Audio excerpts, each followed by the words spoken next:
all of the camera flicks just go off. It's nothing greater than that. So they just need to understand that things like this, bad things will happen. They really need to just understand that it is what it is. Luke Walton emphasized joy, bright future as he takes Lakers helm. So this is what I read. This is what do you call it? This is what I got off of ESPN, a headliner. My thing is, he can emphasize joy all he want, bright future, whatever. He can say all that. My thing is this: it's the Los Angeles Lakers, and I'm not using that in a positive light. Like, the Lakers, they suck right now. And, I'm listening, or I was reading some of the things that he was saying. He was saying that, he's going to draw from, his coaching style from people like, Phil Jackson and Steve Kerr. And I think that's good. Only a fool will actually have those type of guys like play for them and coach underneath them and not learn anything from them. I think that is a smart move.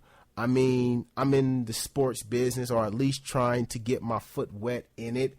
And thank you, Doug Stewart, for getting me, that opportunity. But the person that I really draw a lot of inspiration from is Colin Cowherd. Now, Colin Cowherd, for me, is the Michael Jordan of the industry. It's no knock to Doug Stewart, but that's just how I feel. The man is a beast. So a lot of the things that I do and say, I draw a lot of inspiration. I'm not jocking his style, but my thing is that this dude is the man. This dude is making all the money. Why would I not sit there and take some here and take some there and then put it in my own individual style and make it work? You would be a fool not to do that. And I steal a little bit from Doug Stewart, but it's really Colin Cowherd because he's the man. So Luke Walton, I can't sit there and be mad that he's getting ready to do this. So, Laker fans, we'll see, some resemblance of the triangle offense. We'll see some resemblance of the offense that they ran in Golden State, which is pretty much the triangle offense if you actually watch the triangle offense work. My thing is, and I want to ask this: how long will Luke Walton actually last? No. Will Luke Walton be fired before Mitch Kupchak?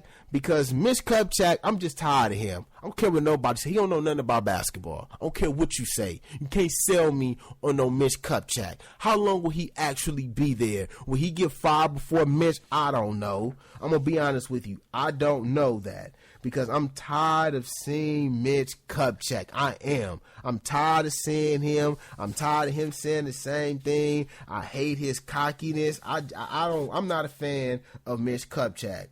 But my Los Angeles Lakers, it's gonna be a long time before they get back, especially with this pathetic draft class. I mean, you had the Boston Celtics.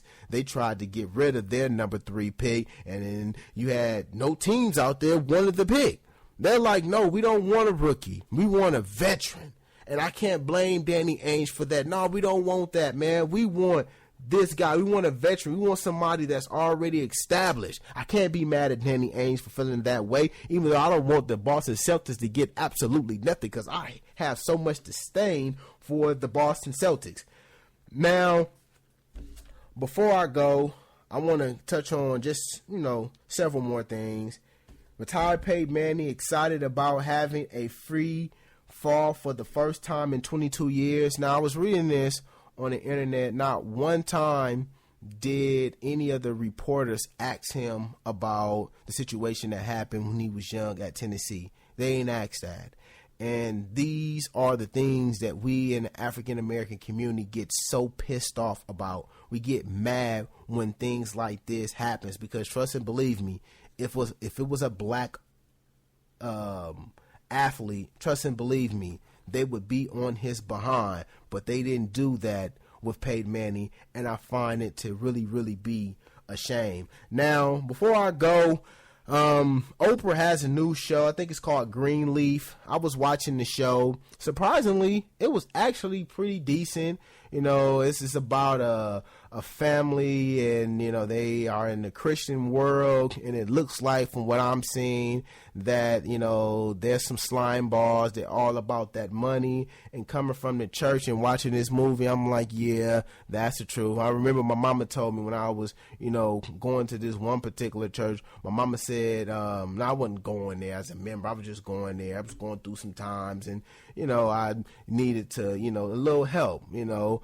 And my mom said, she said, yeah, son, yeah, you go, but don't let them talk that money up out your pocket. I said, nah, they ain't gonna do it. I started laughing. My mom was like, no, I'm serious. Before you know it, they would have talked all your money up out your pocket. And when I tell you I was at the church and people just giving up money, I'm like, wow, really? So this is pretty much what that show is all about. I urge you to watch it. Let's support black shows, even though black shows, for me, for the most part, is pretty crappy. I mean, why? Because I am a radio, TV, film major from Cal State Fullerton, so I know what's right and I know what's not right. So, yes, I'm very hard on black shows when I know what is right, and it seems like they don't get it. So, yes, I'm going to talk down on black shows because I expect better. But, you know, with shows like Empire and, you know, 50 Cent show and stuff like that, I just think that it's pretty much TV One, BET, and anything that has to do with Tyler Perry that really pisses me off. But, yeah, that's my time for today. Thank y'all for listening to me, the Grizz. I love y'all, and I'm out.